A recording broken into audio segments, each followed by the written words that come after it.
Okay, so RJ in our story had some trouble, especially at the beginning, with listening and following directions.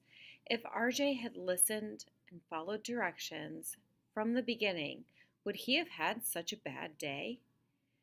A couple of things that I want you guys to think about as you reflect on the story that we just read is think about a time when maybe you didn't follow instructions.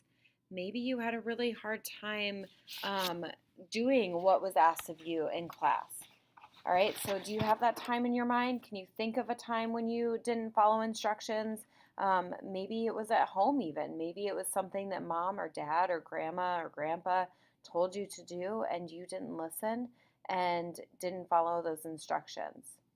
Okay, so think about that. What specific instruction did you choose not to follow? All right, was there just one specific or was it all of it? Think about what that was. Okay, and when you didn't follow that instruction, what ended up happening? Did it cause you to have a bad day? Did it cause you to get in trouble? What happened when you didn't follow those instructions? What could have happened if you followed those instructions more carefully? Would it have made things better? Would you have avoided getting in trouble? Would it have been a better outcome? And then what did you learn from this experience? Now, remember in our story, when we're following instructions, we're looking at the person who's talking to us. We're not speaking until they're through. And we let them know that we've heard them by nodding our head and saying, okay, we do what they've asked us and we check back in after it's done. So think about if you had done that the first time and if you had listened to those instructions and done those steps, would it have been different? Okay, so the other thing that we're talking about is listening, right? So these two go hand in hand. In order to follow instructions, you first have to listen. So think about a time that maybe you didn't listen, just like you thought about a time that you didn't follow directions. Do you have that in your mind? Great. What did you or who did you choose not to listen to? Was it your teacher? Was it mom, dad? Was it a babysitter? Um, was it an aunt or an uncle? Was it a friend even? What or who did you choose not to listen to? What ended up happening when you didn't listen?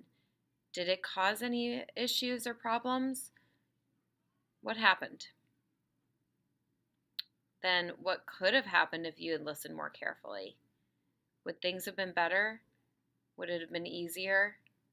Would you have known what to do instead of being lost or unsure? And then what can you learn from that experience?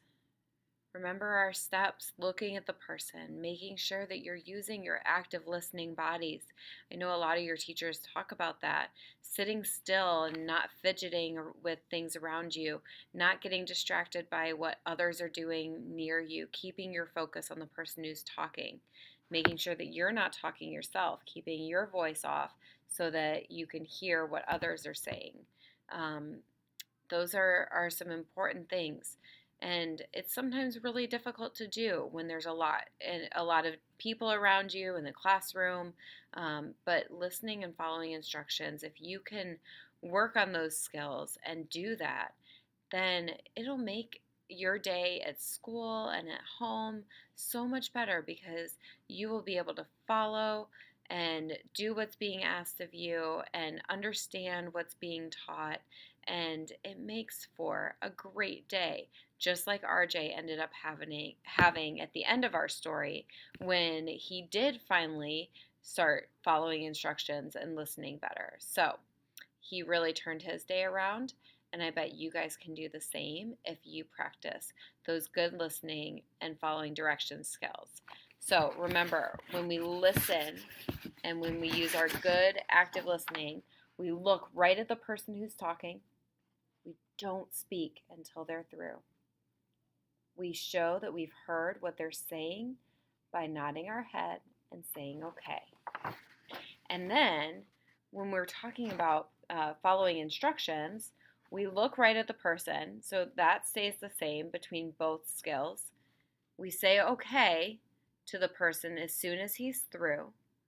We do what we've been asked and we do it right now. We don't wait. We do it right away. And when you're finished, check back with him. Now you know how. All right, friends. Whoops. Sorry. So that's our skill for today. That's what we're working on, and that was our lesson. I hope that you have a great rest of your day, and I look forward to seeing you soon. Bye.